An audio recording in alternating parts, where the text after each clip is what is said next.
అందరికీ నమస్కారం.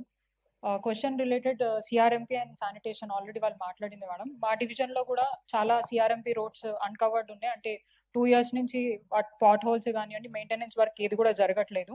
సో, దానికి ఏమైనా ప్రపోజల్స్ పెట్టమంటే గవర్నమెంట్ నుంచి ఎటువంటి శాంక్షన్ లేదన్నారు. ఇప్పుడు మీరు ఇచ్చిన పాయింట్‌లో అడ్మినిస్ట్రేషన్ శాంక్షన్ ప్రాసెస్‌లో ఉందనన్నారు.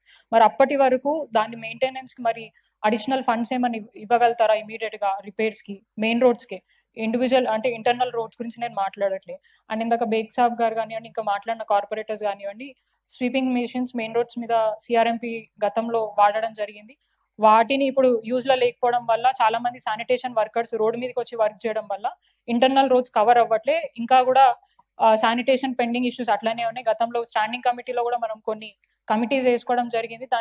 దాని గురించి ఎటువంటి డిస్కషన్ లేదు. సో, దాని గురించి ఒక సజెషన్ ఇస్తే బాగుంటుంది. ఎందుకంటే మన టర్మ్ కూడా అయిపోతుంది. ఎందుకంటే జోనల్ కమిషనర్ గారి లెవెల్లో మీరు కొన్ని నిర్ణయాలు తీసుకోవచ్చు. లాంగ్ అబ్సెంట్ ఉన్నా, లేదంటే ఇతర ఫ్యామిలీ మెంబర్స్ కి సంబంధించిన వాళ్ళు కూడా దాంట్లో ఉండొచ్చు, అంటే తీసుకురావచ్చు వాళ్ళ కన్సర్న్ తో అన్నారు. అది ఇప్పుడు దాకా జరిగినట్టు మాకు ఇక్కడ కూడా ప్రాపర్ ఇన్ఫర్మేషన్ లేదు. అట్లనే శానిటేషన్ కి సంబంధించి చాలా ఇష్యూస్ ఉన్నాయి. గతంలో బీఆర్ఎస్ హయాంలో ఉన్నప్పుడు ప్రాపర్ గా పాట్ హోల్స్ మెయింటెనెన్స్ కానివ్వండి, 24 గంటల వ్యవధిలో సిఆర్ఎంపీలో జరిగే అవకాశం ఉండే. బట్ ఇవి జరగకపోగా చాలా ఇబ్బందులమైన సిచ్యువేషన్స్ రోడ్స్ అన్ని ఉన్నాయి. సో, దానిని దృష్టిలో పెట్టుకొని మాకేమైనా అడిషనల్ గా, మీరు అన్నారు ఇది గుడ్ న్యూస్ చెప్తారని చెప్పేసి, దానికంటే ఇంకా అడిషనల్ గా ఏమైనా ఇస్తే ఈ మెయిన్ రోడ్స్ కవర్ అయ్యి ఇంటర్నల్ రోడ్స్ కి మేము ఏదైనా ప్రాపర్ గా డెవలప్మెంట్ చేసుకోవడానికి అవకాశం ఉంటుంది. అండ్ ఇందాక మీరు మాట్లాడింది we really welcome and appreciate madam. ఎందుకంటే మీరు మీ చైర్ కి ఇది అంటే ఒక సబ్మిషన్ అండ్ పాజిటివ్ గా తీసుకుంటారు అనుకుంటున్నాను. మీ చైర్ కి ఎట్లాగైతే గౌరవం ఇవ్వమని మీరు ఎట్లా చెప్తారో మా చైర్ కి కూడా మీరు గౌరవం ఇవ్వాలని మేము కూడా కోరుకుంటున్నాం. ఎందుకంటే మీరు మాట్లాడిన కొన్ని సందర్భాలు, ఇందాకనే సబ్జెక్ట్ లేకుండా కౌన్సిల్ కి వస్తున్నారు అన్నారు. మేడం ప్లీజ్, సబ్జెక్ట్ లేకుండా కౌన్సిల్ కి వస్తున్నారు అన్నారు.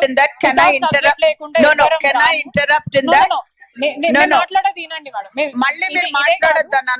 ఇదే గతంలో కూడా కొన్ని సందర్భాలలో మీరు మాట్లాడిన మాటలు ఆఫ్టర్ ఆల్ కార్పొరేటర్స్ అనడం, సబ్జెక్ట్ లేకుండా మీరు కౌన్సిల్ కి అన్నారు కాబట్టి అవి రికార్డ్ అనకపోయినా మీరు అన్నారు. ఇది పాజిటివ్ గా తీసుకొని నేనేం అనట్లేదు. మీరు మీ చైర్ ని ఎట్లయితే గౌరవం, మా చైర్ కూడా అదే గౌరవం ఇచ్చి ముందుకెళ్తే ఒకరికొకరికి బాగుంటుంది. ఇందాక మా ఎమ్మెల్యే గారు మాట్లాడారు, మీ సభ్యులు లేసారు కాబట్టి మేము అందరం లేవాల్సి వచ్చింది, లేదంటే మేము మాట్లాడకపోతే. I think మేము శానిటేషన్ గురించి మాట్లాడుతున్నాం. We are not talking about this issue. I think you should sit down. You should sit down. And Venkateshwar garu, yeah, we are all taking positively. Shravan garu, I don't need your extra comments on this issue. We all respect one another. But you know what?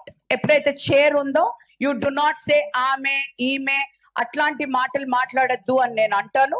Yes, ఏదైతే ఉంటుందో, you know what, మీరు Hema garu last time as I remember after all అని నేను అనలేదు. Somebody here said అన్నారు. No please sit down, please sit down. I'm giving clarifications. You sit down. I'll give you clarification. Somebody from here said she said it, but no, you did not hear that. I did not say that. Mere matladeskoni she said that. First of all, I always say meeru garu ane nenu use chestanu every corporator ga.